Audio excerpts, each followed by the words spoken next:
Hi!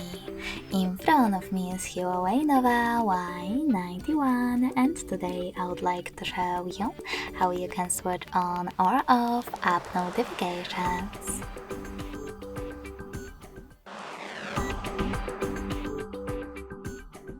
You need to begin by going into Devices Settings and scrolling down to access Notifications and Status Bar.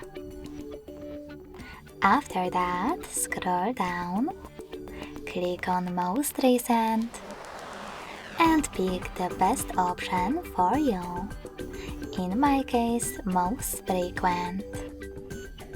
Now just click on an app from which you want to disable notifications. And in order to actually block them, choose this switcher next to Allow Notifications. This way, you'll switch them off or on.